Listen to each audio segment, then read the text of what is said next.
ಪ್ರಜಾಪ್ರಭುತ್ವದ ಅತಿ ದೊಡ್ಡ ವಿಪರ್ಯಾಸ ಅಂದ್ರೆ ಆ ಪ್ರಜಾಪ್ರಭುತ್ವವನ್ನ ಉಳಿಸ್ತೀವಿ ರಕ್ಷಿಸ್ತೀವಿ ಅಂತ ಭಾಷಣ ಮಾಡೋ ನಾಯಕರೇ ತಮ್ಗೆ ಸೋಲಿನ ಭಯ ಎದುರಾದಾಗ ಆ ಅಡಿಪಾಯವಾಗಿರುವ ಚುನಾವಣೆಗಳನ್ನೇ ದಿಢೀರನೆ ರದ್ದು ಮಾಡ್ತಾರೆ.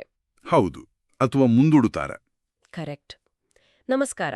ಇವತ್ತಿನ ನಮ್ಮ ಈ ಆಳವಾದ ಅಧ್ಯಯನಕ್ಕೆ ಸ್ವಾಗತ.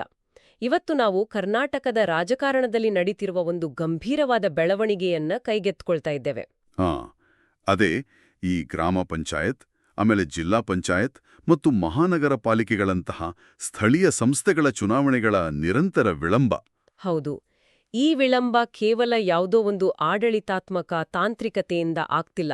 ಇದರ ಹಿಂದೆ ದೊಡ್ಡ ಮಟ್ಟದ ರಾಜಕೀಯ ಮೇಲಾಟಗಳು, ಆಮೇಲೆ ಅಧಿಕಾರದ ದಾಳಿಗಳು ಮತ್ತು ಸೋಲಿನ ಭೀತಿ ಅಡಗಿದೆ ಅಂತಲೇ ಹೇಳಬಹುದು. ನೋಡಿ, ಈ ಸ್ಥಳೀಯ ಚುನಾವಣೆಗಳ ವಿಳಂಬ ಅನ್ನೋದು ಮೇಲ್ನೋಟಕ್ಕೆ ಅಷ್ಟೊಂದು ಆಕರ್ಷಕ ಸುದ್ದಿ ಅನ್ನಿಸದೇ ಇರಬಹುದು. ಆದರೆ ನಮ್ಮೆಲ್ಲರ ದೈನಂದಿನ ಬದುಕಿನ ಮೇಲೆ ನೇರ ಪರಿಣಾಮ ಬೀರುವ ವಿಷಯ ಇದು. ಇವತ್ತಿನ ನಮ್ಮ ಚರ್ಚೆಯ ಮೂಲ ಕರ್ನಾಟಕದ ಮಾಜಿ ಸಚಿವ ಮತ್ತು ಜೆಡಿಎಸ್ ನಾಯಕ ಸಾರಾ ಮಹೇಶ್ ಅವರು ಮುಖ್ಯಮಂತ್ರಿ ಸಿದ್ದರಾಮಯ್ಯನವರ ನೇತೃತ್ವದ ಕಾಂಗ್ರೆಸ್ ಸರ್ಕಾರದ ವಿರುದ್ಧ ಮಾಡಿರುವ ಗಂಭೀರ ಆರೋಪಗಳು ಮತ್ತು ಅದರ ಸುತ್ತಲಿನ ವರದಿಗಳು. ನಿಜ. ಮತ್ತು ಈ ಅಧ್ಯಯನದ ಪ್ರಮುಖ ಉದ್ದೇಶ ಈ ವಿಳಂಬದ ಹಿಂದಿರುವ ಆ ಸೋಲಿನ ಭಯ, ಆಮೇಲೆ ಕುಟುಂಬ ರಾಜಕಾರಣದ ಆರೋಪ ಪ್ರತ್ಯಾರೋಪಗಳು ಮತ್ತು ರಾಜಕೀಯ ನಿಷ್ಠೆಯ ಕುರಿತಾದ ವಿರೋಧಾಭಾಸಗಳನ್ನು ಅರ್ಥ ಮಾಡಿಕೊಳ್ಳೋದು. ಖಂಡಿತ. ಇಲ್ಲಿ ಒಂದು ಮುಖ್ಯ ಸೂಚನೆಯನ್ನ ನಾವು ನೀಡಲೇಬೇಕು. ನಮ್ಮ ಈ ಕಾರ್ಯಕ್ರಮದಲ್ಲಿ ಪ್ರಸ್ತಾಪವಾಗುವ ಕಾಂಗ್ರೆಸ್ ಆಗಿರಬಹುದು, ಜೆಡಿಎಸ್ ಅಥವಾ ಬಿಜೆಪಿ ಪಕ್ಷಗಳ ಯಾವುದೇ ರಾಜಕೀಯ ನಿಲುವುಗಳನ್ನ ನಾವು ಬೆಂಬಲಿಸುವುದಿಲ್ಲ. ಹೌದು, ಹಾಗೆ ವಿರೋಧಿಸುವುದೂ ಇಲ್ಲ. ಅದೇ ನಮ್ಮ ಉದ್ದೇಶ ಕೇವಲ ಮೂಲ ವರದಿಯಲ್ಲಿರುವ ವಿಚಾರಗಳನ್ನ ವಸ್ತುನಿಷ್ಠವಾಗಿ ವಿಶ್ಲೇಷಿಸುವುದು ಮತ್ತು ಆ ಘಟನೆಗಳ ಹಿಂದಿನ ಕಾರಣಗಳನ್ನ ಬಿಡಿಸಿಡೋದು ಮಾತ್ರ. ಆ ವಸ್ತುನಿಷ್ಠತೆಯೇ ನಮ್ಮ ಚರ್ಚೆಯ ಜೀವಾಳ. ಯಾಕಂದ್ರೆ ರಾಜಕೀಯ ವರದಿಗಳನ್ನು ಓದುವಾಗ ನಾವು ಕೇವಲ ಮೇಲ್ಪದರದ ಆರೋಪಗಳನ್ನು ಮಾತ್ರ ನೋಡ್ತೀವಿ. ಆದರೆ ಆ ಆರೋಪಗಳ ಹಿಂದಿರುವ ವ್ಯವಸ್ಥೆಯ ಕಾರ್ಯವಿಧಾನವನ್ನು ಅರ್ಥ ಮಾಡಿಕೊಳ್ಳೋದು ನಿಜವಾದ ಸವಾಲು. ಹಾಗಾದ್ರೆ ಇದರ ಒಟ್ಟು ಅರ್ಥವೇನು? ಈ ಸ್ಥಳೀಯ ಸಂಸ್ಥೆಗಳ ಚುನಾವಣೆ ವಿಳಂಬವಾಗುವುದರ ಹಿಂದಿನ ಅಸಲಿ ಕಥೆ ಏನು? ಆ ವರದಿಯಲ್ಲಿ ಒಂದು ಅದ್ಭುತವಾದ ವಾಕ್ಯ ಇದೆ. ಏನು? ಸ್ಥಳೀಯ ಸಂಸ್ಥೆಗಳನ್ನ ಸಾಮಾನ್ಯ ಕಾರ್ಯಕರ್ತರು ನಾಯಕತ್ವವನ್ನ ರೂಪಿಸಿಕೊಳ್ಳುವ ತರಬೇತಿ ಶಾಲೆಗಳು ಅಂತ ವರ್ಣಿಸಲಾಗಿದೆ. ಅಂದ್ರೆ ಒಬ್ಬ ಸಾಮಾನ್ಯ ಮನುಷ್ಯ ರಾಜಕೀಯದ ಪಾಠ ಕಲಿಯುವ ಮೊದಲ ಮೆಟ್ಟಿಲು ಇದು. ಕರೆಕ್ಟ್. ಆದ್ರೆ ಚುನಾವಣೆಗಳೇ ನಡೆದಿದ್ರೆ ಈ ಶಾಲೆಗಳಿಗೆ ಬೀಗ ಬಿದ್ದಂತೆ ಅಲ್ವಾ? ಇದು ನನಗೆ ಹೇಗೆ ಅನಿಸ್ತಿದೆ ಅಂದ್ರೆ, ಯಾವುದೋ ಒಂದು ಅಂತಾರಾಷ್ಟ್ರೀಯ ಪಂದ್ಯದಲ್ಲಿ ವಿರಾಟ್ ಕೊಹ್ಲಿ ಅಥವಾ ರೋಹಿತ್ ಶರ್ಮಾ ಔಟ್ ಆಗ್ಬಿಡ್ತಾರೆ.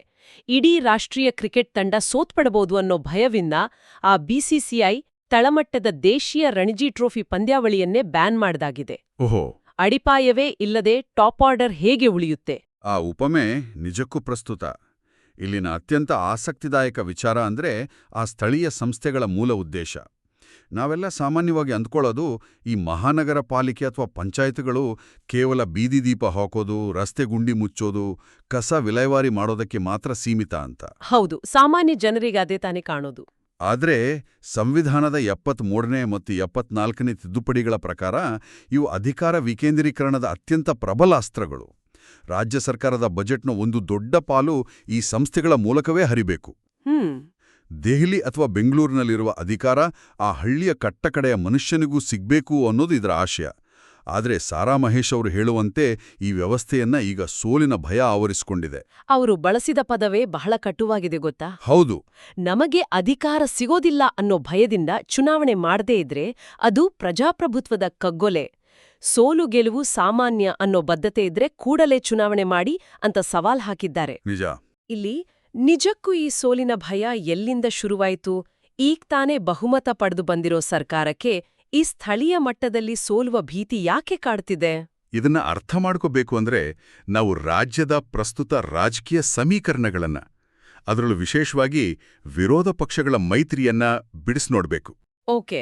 ರಾಜ್ಯದಲ್ಲಿ ಈಗ ಬಿಜೆಪಿ ಮತ್ತು ಜೆಡಿಎಸ್ ಮೈತ್ರಿ ಮಾಡಿಕೊಂಡು ಎನ್ಡಿಎ ಒಕ್ಕೂಟವಾಗಿ ಬದಲಾಗಿವೆ. ಈ ಎರಡೂ ಪಕ್ಷಗಳ ಮತಗಳು ಒಗ್ಗೂಡಿದ್ರೆ ಅದು ಆಡಳಿತಾರೂಢ ಕಾಂಗ್ರೆಸ್ಗೆ ತಳಮಟ್ಟದಲ್ಲಿ ಒಂದು ದೊಡ್ಡ ಸವಾಲಾಗಿ ಪರಿಣಮಿಸುತ್ತೆ. ಅಂದ್ರೆ ವೋಟ್ ಶೇರ್ ಡಿವೈಡ್ ಆಗಲ್ಲ. ಅದೇ ಮಹೇಶ್ ಅವರ ವಿಶ್ಲೇಷಣೆಯ ಪ್ರಕಾರ ಒಂದು ವೇಳೆ ಇದೇ ಸಮಯದಲ್ಲಿ ಅಂದ್ರೆ ಈ ಮೈತ್ರಿಕೂಟ ಉತ್ಸಾಹದಲ್ಲಿರುವಾಗ ಸ್ಥಳೀಯ ಸಂಸ್ಥೆಗಳ ಚುನಾವಣೆ ನಡೆದ್ರೆ ಕಾಂಗ್ರೆಸ್ ನೆಲಕ್ಕಚ್ಚಬಹುದು ಅನ್ನೋ ಆತಂಕ ಮುಖ್ಯಮಂತ್ರಿ ಸಿದ್ದರಾಮಯ್ಯನವರಿಗಿದೆ. ಸರಿ, ಆದ್ರೆ ಕೇವಲ ಒಂದು ಸ್ಥಳೀಯ ಚುನಾವಣೆಯಲ್ಲಿ ಸೋತ್ರೆ ರಾಜ್ಯ ಸರ್ಕಾರವೇನು ಬಿದ್ದು ಹೋಗೋದಿಲ್ಲ ಅಲ್ವಾ? ಮತ್ತೆ ಯಾಕಿಷ್ಟೊಂದು ಆತಂಕ? ಅಧಿಕಾರ ಹೋಗೋದಿಲ್ಲ ನಿಜ, ಆದ್ರೆ ಪರ್ಸೆಪ್ಷನ್ ಅಂದ್ರೆ ಜನರ ಗ್ರಹಿಕೆ ಬದಲಾಗುತ್ತೆ. ಓಹೋ.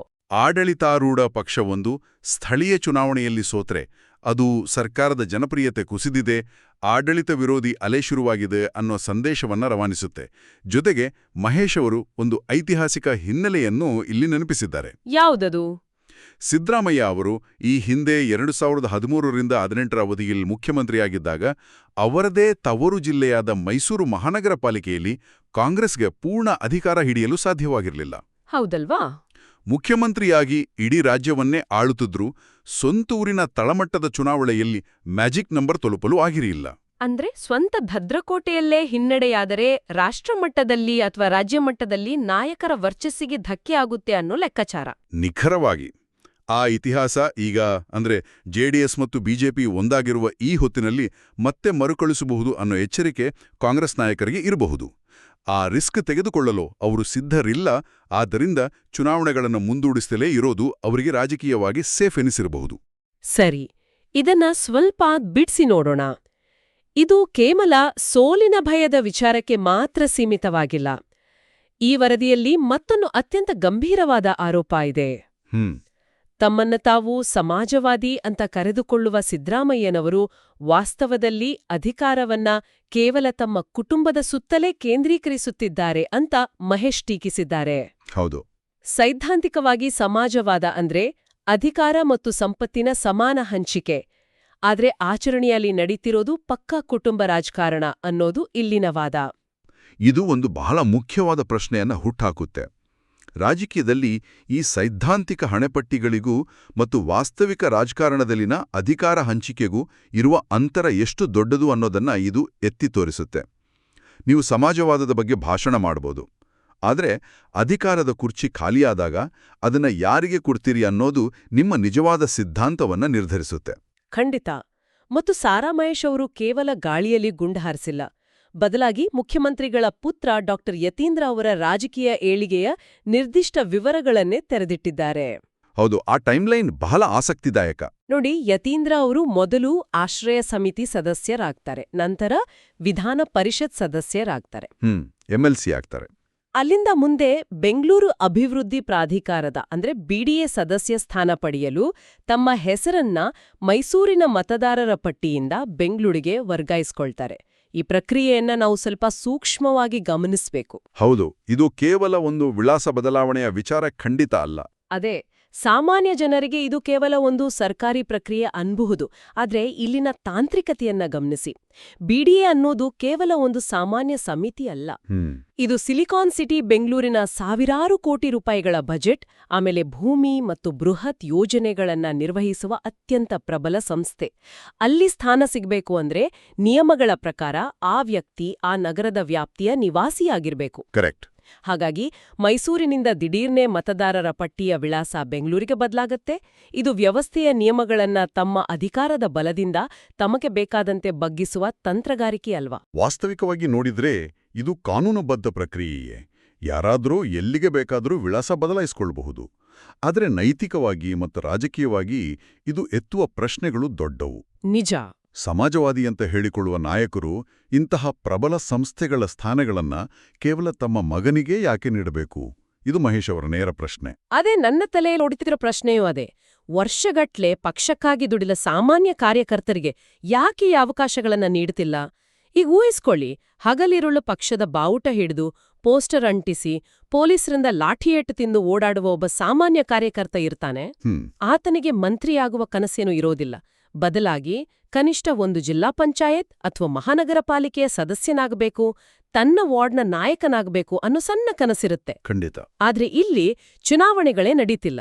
ಇರೋ ಬೆರಳೆಣಿಕೆಯಷ್ಟು ಉನ್ನತ ಸ್ಥಾನಗಳು ನಾಯಕರ ಕುಟುಂಬದವರಿಗೆ ಹೋದ್ರೆ ಆ ಕಾರ್ಯಕರ್ತನ ಭವಿಷ್ಯವೇನು? ನೀವು ಹೇಳ್ತಿರೋದು ಪಕ್ಷವೊಂದನ ಆಂತರಿಕ ಕಾರ್ಯಕರ್ತರ ಮಾನಸಿಕ ಸ್ಥಿತಿಯ ಬಗ್ಗೆ. ಆ ಕಾರ್ಯಕರ್ತರಿಗೆ ಈ ಸ್ಥಳೀಯ ಸಂಸ್ಥೆಗಳೇ ರಾಜಕೀಯದ ಮೊದಲ ಮೆಟ್ಟಿಲು. ಆ ಮೆಟ್ಟಿಲನ್ನೇ ಕಿತ್ಕೊಂಡ್ರೆ ತಳಮಟ್ಟದಲ್ಲಿ ಹೊಸ ನಾಯಕತ್ವ ಬೆಳೆಯೋದಾದ್ರೂ ಹೇಗೆ? ಅಧಿಕಾರ ಒಂದೇ ಕುಟುಂಬದೊಳಗೆ ಸುತ್ತುತ್ತಾ ಇದ್ರೆ ಅದು ಕಾರ್ಯಕರ್ತರಲ್ಲಿ ತೀವ್ರ ಹತಾಶೆಯನ್ನ ಉಂಟುಮಾಡುತ್ತೆ. ಪ್ರಜಾಪ್ರಭುತ್ವದಲ್ಲಿ ಕಾರ್ಯಕರ್ತರು ಕೇವಲ ವೋಟ್ ಹಾಕ್ಸುವ ಯಂತ್ರಗಳಾಗಿ ಉಳಿದುಬಿಡ್ತಾರೆ. ಇಲ್ಲಿ ನಿಜಕ್ಕೂ ಕುತೂಹಲಕಾರಿಯಾದ ಅಂಶ ಶುರುವಾಗುತ್ತೆ ನೋಡಿ. ಸಾರಾ ಮಹೇಶ್ ಅವರು ಕಾಂಗ್ರೆಸ್ನ ಕುಟುಂಬ ರಾಜಕಾರಣವನ್ನ ಇಷ್ಟು ತೀವ್ರವಾಗಿ ಉದಾಹರಣೆ ಸಹಿತವಾಗಿ ವಿರೋಧಿಸ್ತಿದ್ದಾರೆ. ಹೌದು. ಆದ್ರೆ ಮಹೇಶ್ ಅವರು ಪ್ರತಿನಿಧಿಸುವ ಜೆಡಿಎಸ್ ಪಕ್ಷದ ಮೇಲೂ ಇದೇ ಕುಟುಂಬ ರಾಜಕಾರಣದ ಆರೋಪ ದಶಕಗಳಿಂದ ಇದೆಯಲ್ವಾ? ಖಂಡಿತ. ನಿಮ್ಮದು ಅಪ್ಪ ಮಕ್ಕಳ ಪಕ್ಷ, ಇಡೀ ಕುಟುಂಬವೇ ಚುನಾವಣೆಗೆ ನಿಲ್ಲುತ್ತೆ ಅನ್ನೋ ಟೀಕೆಯನ್ನ ಅವರು ಸತತವಾಗಿ ಎದುರಿಸ್ತಲೇ ಬಂದಿದ್ದಾರೆ. ಆ ವಿರೋಧಾಭಾಸವನ್ನ ಅವ್ರು ಹೇಗ್ ನಿಭಾಯಿಸ್ತಿದ್ದಾರೆ? ಪಕ್ಷಗಳಿಗೆ ಪಕ್ಷವೇ ಒಂದು ಕುಟುಂಬ ಅಂತ ವ್ಯಾಖ್ಯಾನಿಸಿದ್ದಾರೆ. ಓಹೋ, ಪಕ್ಷವೇ ಕುಟುಂಬ. ಹೌದು. ಆದ್ರೆ ಇದರ ಹಿಂದಿರುವ ಅಸಲಿ ಕಾರಣ ನಾಯಕರು ಮತ್ತು ಕಾರ್ಯಕರ್ತರ ನಡುವಿನ ವಿಶ್ವಾಸಾರ್ಹತೆಯ ಬಿಕ್ಕಟ್ಟು. ಒಂದ್ ನಿಮಿಷ ಕಾಯಿರಿ. ಈ ವಿಶ್ವಾಸಾರ್ಹತೆಯ ಬಿಕ್ಕಟ್ಟು ಅಂದ್ರೆ ಇದು ನಂಗೆ ಹೇಗನಿಸ್ತಿದೆ ಅಂದ್ರೆ, ಒಂದು ಕಾರ್ಪೊರೇಟ್ ಕಂಪನಿಯಲ್ಲಿ ಹೊರಗಿಂದ ಬಂದ ಒಬ್ಬ ಮ್ಯಾನೇಜರ್ ಕಂಪನಿಯ ಹಣವನ್ನ ದುರುಪಯೋಗ ಮಾಡ್ಕೊಂಡು ಮೋಸ ಮಾಡ್ತಾನೆ ಅಂತ ಇಟ್ಕೊಳ್ಳಿ. ಓಕೆ. ಆ ಸಿಟ್ಟಿನಲ್ಲಿ ಕಂಪನಿಯ ಮಾಲೀಕ ನೋಡಿ ಹೊರಗಿನವರು ಮೋಸ ಮಾಡ್ತಾರ, ಹಾಗಾಗಿ ಇನ್ಮುಂದೆ ಈ ಕಂಪನಿಯಲ್ಲಿ ಯಾವುದೇ ಉನ್ನತ ಹುದ್ದೆ ಇದ್ರೂ ಅದು ಕೇವಲ ನನ್ನ ರಕ್ತ ಸಂಬಂಧಿಗಳಿಗೆ, ನನ್ನ ಮಕ್ಕಳಿಗೆ ಮಾತ್ರ, ಬೇರೆ ಯಾರಿಗೂ ಕೆಲಸ ಕೊಡೋದಿಲ್ಲ ಅಂತ ನಿರ್ಧಾರಿಸಿದಂತಿದೆ ಈ ವಾದ. ಆದ್ರೆ ಇಲ್ಲಿ ನೀವು ಗಮನಿಸಬೇಕಾದ ಇನ್ನೊಂದು ಮಗ್ಗುಲಿದೆ. ಇದು ಕೇವಲ ಸಿಟ್ಟಲ್ಲ, ಇದು ಅಸ್ತಿತ್ವದ ಪ್ರಶ್ನೆ. ಇದನ್ನ ನಾವು ವಿಶಾಲ ದೃಷ್ಟಿಕೋನದಲ್ಲಿ ಅಂದ್ರೆ ಆ ಬಿಗ್ ಪಿಕ್ಚರ್ನಲ್ಲಿ ನೋಡಿದ್ರೆ ಭಾರತದ ಪ್ರಾದೇಶಿಕ ರಾಜಕಾರಣದ ಒಂದು ಕರಾಳ ಸತ್ಯ ತೆರೆದುಕೊಳ್ಳುತ್ತೆ. ಮಹೇಶ್ ಅವರು ಏನು ಹೇಳ್ತಿದ್ದಾರಂದ್ರೆ, ಎಚ್.ಡಿ. ಕುಮಾರಸ್ವಾಮಿ ಅವರು ಈ ಹಿಂದೆ ಎಷ್ಟೋ ಜನ ಸಾಮಾನ್ಯರನ್ನ, ಯಾವುದೇ ರಾಜಕೀಯ ಹಿನ್ನೆಲೆ ಇಲ್ಲದವರನ್ನ ಗುರುತಿಸಿ ಶೂನ್ಯದಿಂದ ಮೇಲೆತ್ತಿ ಶಾಸಕರನ್ನಾಗಿ ಮಂತ್ರಿಗಳನ್ನಾಗಿ ಮಾಡಿದ್ದಾರೆ. ಹೌದು. ಜೆಡಿಎಸ್ನಿಂದ ಬೆಳೆದು ಬಂದ ಅನೇಕ ನಾಯಕರಿಂದು ಬೇರೆ ಪಕ್ಷಗಳಲ್ಲಿ ಉನ್ನತ ಸ್ಥಾನಗಳಲ್ಲಿದ್ದಾರೆ ಅನ್ನೋದು ಎಲ್ರಿಗೂ ಗೊತ್ತಿರೋ ವಿಚಾರ. ಅದೇ ಇಲ್ಲಿನ ಸಮಸ್ಯೆ. ಆ ನಾಯಕರು ಅಧಿಕಾರವನ್ನ ಅನುಭವಿಸಿದ ನಂತರ ಆ ಪ್ರಾದೇಶಿಕ ಪಕ್ಷಕ್ಕೆ ಕೈಕೊಟ್ಟು ಅಂದ್ರೆ ದ್ರೋಹ ಬಗೆದು ಅಧಿಕಾರದ ಆಸೆಗೆ ರಾಷ್ಟ್ರೀಯ ಪಕ್ಷಗಳತ್ತ ವಲಸೆ ಹೋಗಿದ್ದಾರೆ. ಓಹೋ. ರಾಷ್ಟ್ರೀಯ ಪಕ್ಷಗಳಾದ ಕಾಂಗ್ರೆಸ್ ಅಥವಾ ಬಿಜೆಪಿಗೆ ಅಧಿಕಾರದ ಬಲ ಇರುತ್ತೆ, ಆಮೇಲೆ ಸಂಪನ್ಮೂಲಗಳು ಇರುತ್ತೆ. ಅವರು ಪ್ರಾದೇಶಿಕ ಪಕ್ಷದ ಎರಡನೇ ಹಂತದ ನಾಯಕರನ್ನ ಸುಲಭವಾಗಿ ಸೆಳೆಯಬಲ್ಲರು. ಇಂತಹ ವಲಸೆಗಳಿಂದ ಪ್ರಾದೇಶಿಕ ಪಕ್ಷವೊಂದು ತನ್ನ ಅಸ್ತಿತ್ವವನ್ನೇ ಕಳೆದುಕೊಳ್ಳುವ ಹಂತಕ್ಕೆ ತಲುಪುತ್ತೆ. ಅಂದ್ರೆ ನೀವ್ ಹೇಳ್ತಿರೋದು, ಬೇರೆಯವರಿಗೆ ಅಧಿಕಾರ ನೀಡಿ ಅವರನ್ನ ಕಷ್ಟಪಟ್ಟು ಬೆಳೆಸಿ ಕೊನೆಗೆ ಅವರಿಂದ ಬೆನ್ನಿಗೆ ಚೂರಿ ಹಾಕ್ಸ್ಕೊಳ್ಳುವ ಬದಲು ಕನಿಷ್ಠ ಪಕ್ಷ ವಿಶ್ವಾಸಾರ್ಹತೆ ಇರೋ ಪಕ್ಷ ಬಿಟ್ಟು ಹೋಗದ ನಮ್ಮದೇ ಕುಟುಂಬದವರಿಗೆ ಅಧಿಕಾರ ನೀಡೋದ್ರಲ್ಲಿ ತಪ್ಪಿಲ್ಲ ಅನ್ನೋದು ಅವರ ವಾದ ಅಲ್ವಾ? ಹೌದು. ಇದು ಸೈದ್ಧಾಂತಿಕ ಸಮರ್ಥನೆ ಖಂಡಿತ ಅಲ್ಲ. ಬದಲಾಗಿ ರಾಜಕೀಯದಲ್ಲಿರುವ ಅಭದ್ರತೆ ಮತ್ತು ಅಸುರಕ್ಷತೆಯ ಭಾವನೆಯನ್ನ ತೋರಿಸುತ್ತೆ. ಒಂದು ಪ್ರಾದೇಶಿಕ ಪಕ್ಷವನ್ನ ಕಟ್ಟುವುದು ಮತ್ತು ಉಳಿಸಿಕೊಳ್ಳುವುದು ಬಹಳ ಕಷ್ಟದ ಕೆಲಸ. ಅಲ್ಲಿ ನಾಯಕತ್ವಕ್ಕೆ ನಿಷ್ಠೆ ಬಹಳ ಮುಖ್ಯ. ತಾವು ಬೆಳೆಸಿದ ನಾಯಕರು ಬೇರೆಡೆ ಹೋದಾಗ ಸೈದ್ಧಾಂತಿಕವಾಗಿ ಇದು ಕುಟುಂಬ ರಾಜಕಾರಣ ಎನಿಸಿದ್ರೂ ಆ ಅಸ್ತಿತ್ವವನ್ನ ಉಳಿಸಿಕೊಳ್ಳುವ ಅನಿವಾರ್ಯತೆಯ ದೃಷ್ಟಿಯಿಂದ ಅವರಿದನ್ನ ವಿಶ್ವಾಸಾರ್ಹತೆಯ ಪ್ರಶ್ನೆಯಾಗಿ ನೋಡ್ತಿದ್ದಾರೆ. ಇಲ್ಲ, ಇದನ್ನ ನಾನೊಪ್ಪೋದಿಲ್ಲ. ಇದು ಕೇವಲ ತಮ್ಮ ಸ್ವಾರ್ಥವನ್ನ ಮುಚ್ಚಿ ಹಾಕಲು, ಆಮೇಲೆ ಕುಟುಂಬದ ಕೈಯಲ್ಲೇ ಅಧಿಕಾರ ಇಟ್ಕೊಳ್ಳಲು ನೀಡ್ತಿರುವ ಒಂದು ಸುಂದರವಾದ ನೆಪ ಅನಿಸೋದಿಲ್ವೇ? ಆ ದೃಷ್ಟಿಕೋನನೂ ಇದೆ. ರಾಜಕೀಯದಲ್ಲಿ ಮೋಸ, ವಲಸೆ ಸಾಮಾನ್ಯ. ಹಾಗೆಂದ ಮಾತ್ರಕ್ಕೆ ಪಕ್ಷಕ್ಕೆ ನಿಷ್ಠರಾಗಿರೋ ಯಾವುದೇ ಮೋಸ ಮಾಡದ, ಆದ್ರೆ ಕುಟುಂಬದವರಲ್ಲದ ನೂರಾರು ಕಾರ್ಯಕರ್ತರಿಗೆ ಇದರಿಂದ ಅನ್ಯಾಯವಾದಂತೆ ಅಲ್ವಾ? ಒಮ್ಮೆ ಮೋಸವಾಯಿತು ಅಂತ ಇಡೀ ವ್ಯವಸ್ಥೆಯನ್ನೇ ಕುಟುಂಬಕ್ಕೆ ಸೀಮಿತಗೊಳಿಸಿದ್ರೆ ಹೊಸ ಪ್ರತಿಭೆಗಳು, ಹೊಸ ಆಲೋಚನೆಗಳು ರಾಜಕೀಯಕ್ಕೆ ಬರೋದೇ ಇಲ್ಲ. ಇದು ಪ್ರಜಾಪ್ರಭುತ್ವದ ಮೂಲಭೂತ ತತ್ವಕ್ಕೇ ವಿರೋಧ. ನೀವೆತ್ತಿರುವ ಪ್ರಶ್ನೆ ಸಂಪೂರ್ಣವಾಗಿ ಸರಿ. ಇದು ಒಂದು ಅಪಾಯಕಾರಿ ತರ್ಕವೇ. ಆದ್ರೆ ನಾವು ಇಲ್ಲಿ ಮಹೇಶ್ ಅವರ ವಾದದ ಹಿಂದಿನ ಮನಸ್ಥಿತಿಯನ್ನ ವಿಶ್ಲೇಷಿಸುತ್ತಿದ್ದೇವೆ ಅಷ್ಟೇ. ಅವರು ಈ ದ್ರೋಹದ ವಾದದ ಮೂಲಕ ತಮ್ಮ ಪಕ್ಷದ ಮೇಲಿರುವ ಹಳೆಯ ಆರೋಪವನ್ನ ಕಾಂಗ್ರೆಸ್ ವಿರೋಧದ ಪ್ರಸ್ತುತ ಆರೋಪದ ಜೊತೆ ತುಲನೆ ಮಾಡಿ ತಮ್ಮ ನಡೆಯೇ ಸರಿ ಅಂತ ಸಮರ್ಥಿಸಿಕೊಳ್ಳುವ ಪ್ರಯತ್ನ ಮಾಡ್ತಿದ್ದಾರೆ. ಇದೇ ವೇಳೆ ಅವರು ಮತ್ತೊಂದು ಮಹತ್ವದ ಸುಳಿವನ್ನು ನೀಡಿದ್ದಾರೆ. ಏನು? ಮೈಸೂರು ಜಿಲ್ಲೆಯಲ್ಲಿ ಮುಂದಿನ ದಿನಗಳಲ್ಲಿ ನಡೆಯಲಿರುವ ಸ್ಥಳೀಯ ಚುನಾವಣೆಗಳನ್ನ ಬಿಜೆಪಿ ಮತ್ತು ಜೆಡಿಎಸ್ ಒಟ್ಟಾಗಿಯೇ ಅಂದ್ರೆ ಮೈತ್ರಿಯಾಗಿಯೇ ಎದುರಿಸಲಿವೆ ಅಂತ ಕುಮಾರಸ್ವಾಮಿ ಅವರೊಂದಿಗೆ ಈಗಾಗಲೇ ಚರ್ಚೆ ನಡೆಸಿರುವ ವಿಚಾರವನ್ನು ಸ್ಪಷ್ಟಪಡಿಸಿದ್ದಾರೆ. ಹೋ, ಅಂದ್ರೆ ಇದು ಕೇವಲ ಲೋಕಸಭಾ ಚುನಾವಣೆಗೆ ಸೀಮಿತವಾದ ಮೈತ್ರಿ ಅಲ್ಲ. ಸ್ಥಳೀಯ ಮಟ್ಟದಲ್ಲೂ ವಾರ್ಡ್ ಮಟ್ಟದಲ್ಲೂ ಮೈತ್ರಿಕೂಟ ಗಟ್ಟಿಯಾಗಿದೆ, ಒಟ್ಟಾಗಿ ಚುನಾವಣೆ ಎದುರಿಸ್ತೀವಿ ಅನ್ನೋ ಸ್ಪಷ್ಟ ಸಂದೇಶವನ್ನ ಕಾಂಗ್ರೆಸ್ಗೆ ರವಾನಿಸ್ತಿದ್ದಾರೆ. ಹೌದು. ಇದರಿಂದ ಸಹಜವಾಗಿಯೇ ಕಾಂಗ್ರೆಸ್ ಪಾಳೆಯದಲ್ಲಿ ಆತಂಕ ಹೆಚ್ಚಾಗಬಹುದು. ಖಂಡಿತ. ಈ ಮೈತ್ರಿಯ ಗಟ್ಟಿತನವೇ ಕಾಂಗ್ರೆಸ್ ಪಕ್ಷವು ಸ್ಥಳೀಯ ಚುನಾವಣೆಗಳಿಗೆ ಹಿಂದೇಟು ಹಾಕಲು ಪ್ರಮುಖ ಕಾರಣವಾಗಿದೆ. ಇದು ನಿಜಕ್ಕೂ ಒಂದು ಸಂಕೀರ್ಣವಾದ ರಾಜಕೀಯ ಚದುರಂಗದಾಟ ಅಲ್ವಾ? ಇಷ್ಟೊತ್ತು ನಾವು ಮಾತನಾಡಿದ ಈ ಎಲ್ಲಾ ಅಂಶಗಳನ್ನ ಒಟ್ಟುಗೂಡಿಸಿ ನೋಡಿದ್ರೆ ಒಂದು ಸ್ಪಷ್ಟ ಚಿತ್ರಣ ಸಿಗುತ್ತೆ. ಸ್ಥಳೀಯ ಸಂಸ್ಥೆಗಳ ಚುನಾವಣೆ ಅನ್ನೋದು ಕೇವಲ ಯಾವುದೋ ಮತಗಟ್ಟೆಗೆ ಹೋಗಿ ವೋಟ್ ಹಾಕುವ ಅಥವಾ ರಸ್ತೆಗುಂಡಿ ಮುಚ್ಚುವ ಆಡಳಿತಾತ್ಮಕ ಪ್ರಕ್ರಿಯೆಯಾಗಿ ಉಳಿದಿಲ್ಲ. ಅದರ ಹಿಂದೆ ಎನ್ಡಿಎ ಮತ್ತು ಕಾಂಗ್ರೆಸ್ ಮೈತ್ರಿಕೂಟಗಳ ಬಲಾಬಲದ ಲೆಕ್ಕಾಚಾರ ಇದೆ. ಕರೆಕ್ಟ್. ಸಮಾಜವಾದ ವರ್ಸಸ್ ಕುಟುಂಬ ರಾಜಕಾರಣದ ಸೈದ್ಧಾಂತಿಕ ಸಂಘರ್ಷ ಇದೆ. ಅಬಿಡಿಎನಂತಹ ಪ್ರಬಲ ಸಂಸ್ಥೆಗಳನ್ನ ಹಿಡಿತದಲ್ಲಿಟ್ಕೊಳ್ಳುವ ತಂತ್ರಗಾರಿಕೆ ಇದೆ ಮತ್ತು ನಾಯಕರ ನಡುವಿನ ದ್ರೋಹ, ವಿಶ್ವಾಸಾರ್ಹತೆಯಂತಹ ಮಾನಸಿಕ ಅಭದ್ರತೆಗಳೂ ಅಡಗಿವೆ. ಹೌದು, ಮತ್ತು ಈ ದೊಡ್ಡ ನಾಯಕರ ರಾಜಕೀಯ ಮೇಲಾಟಗಳ ನಡುವೆ ಬಲಿಯಾಗ್ತಿರೋದು ಮಾತ್ರ ಅಧಿಕಾರ ವಿಕೇಂದ್ರೀಕರಣದ ಮೂಲ ಆಶಯ. ನಿಜ. ಸಂವಿಧಾನ ಈ ಸ್ಥಳೀಯ ಸಂಸ್ಥೆಗಳನ್ನ ಸೃಷ್ಟಿ ಮಾಡಿದ್ದೇ ಸಾಮಾನ್ಯ ಜನರ ದೈನಂದಿನ ಸಮಸ್ಯೆಗಳು ತ್ವರಿತವಾಗಿ ಬಗೆಹರಿಯಲಿ ಅಂತ. ಒಬ್ಬ ಸಾಮಾನ್ಯ ನಾಗರಿಕನಿಗೆ ತನ್ನ ಬೀದಿಯ ಕಸ ವಿಲೇವಾರಿಯಾಗದಿದ್ದಾಗ ಅಥವಾ ನಲ್ಲಿಯಲ್ಲಿ ನೀರು ಬರದಿದ್ದಾಗ ಅವನು ನೇರವಾಗಿ ಹೋಗಿ ಮುಖ್ಯಮಂತ್ರಿಯನ್ನ ಅಥವಾ ಶಾಸಕರನ್ನ ಭೇಟಿಯಾಗಲು ಸಾಧ್ಯವಿಲ್ಲ. ಹೌದು, ಸಾಧ್ಯನೇ ಇಲ್ಲ. ಆತನಿಗೆ ತನ್ನ ವಾರ್ಡ್ನ ಕಾರ್ಪೊರೇಟರ್ ಅಥವಾ ಪಂಚಾಯತ್ ಸದಸ್ಯನೇ ಆಸರೆ. ಆದರೆ ಚುನಾವಣೆಗಳೇ ಇಲ್ಲದೆ ಕೇವಲ ಅಧಿಕಾರಿಗಳ ಆಡಳಿತ ಇದ್ರೆ ಆ ಸಾಮಾನ್ಯ ಜನರ ಧ್ವನಿಗೆ ಬೆಲೆಯೇ ಇರೋದಿಲ್ಲ. ರಾಜ್ಯ ಮಟ್ಟದ ನಾಯಕರು ತಮ್ಮ ಸೋಲು ಗೆಲುವಿನ ಲೆಕ್ಕಾಚಾರ, ಆಮೇಲೆ ಪ್ರತಿಷ್ಠೆ ಮತ್ತು ಕುಟುಂಬ ಹಿತಾಸಕ್ತಿಗಳಿಗಾಗಿ ಈ ಪ್ರಕ್ರಿಯೆಯನ್ನ ಮುಂದೂಡುತ್ತಲೇ ಹೋದರೆ ಅದು ನೇರವಾಗಿ ನಾಗರಿಕರ ಹಕ್ಕುಗಳ ಉಲ್ಲಂಘನೆಯಾಗುತ್ತೆ. 100ಕ್ಕೆ 100 ಸತ್ಯ. ನಾಯಕರ ರಾಜಕೀಯ ಲೆಕ್ಕಾಚಾರಗಳು ಏನೇ ಇರಲಿ, ಕಾಲಕಾಲಕ್ಕೆ ಚುನಾವಣೆಗಳು ನಡೆಯೋದು ಆರೋಗ್ಯವಂತ ಪ್ರಜಾಪ್ರಭುತ್ವದ ಲಕ್ಷಣ. ನಮ್ಮ ಈ ಇಂದಿನ ಆಳವಾದ ಅಧ್ಯಯನದ ಕೊನೆಯಲ್ಲಿ ಈ ಎಲ್ಲಾ ಮಾಹಿತಿಗಳನ್ನ ಆಧರಿಸಿ ಒಂದು ವಿಚಾರವನ್ನ ನಾವೆಲ್ಲರೂ ಆಳವಾಗಿ ಯೋಚಿಸಬೇಕಿದೆ. ಖಂಡಿತ. ಸ್ಥಳೀಯ ಸಂಸ್ಥೆಗಳನ್ನ ನಾವು ಸಂವಿಧಾನಬದ್ಧವಾದ ಅಧಿಕಾರ ವಿಕೇಂದ್ರೀಕರಣಕ್ಕಾಗಿ ಇರುವ ಸ್ವತಂತ್ರ ವ್ಯವಸ್ಥೆಗಳು ಅಂತ ಕರಿತೀವಿ.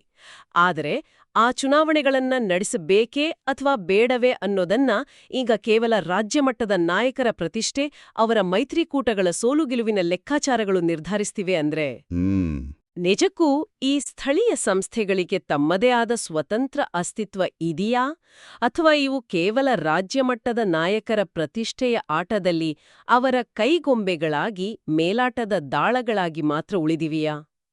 ನೀವು ಕೇಳಿದ ಪ್ರಶ್ನೆಯಲ್ಲೇ ಎಲ್ಲವೂ ಅಡಗಿದೆ.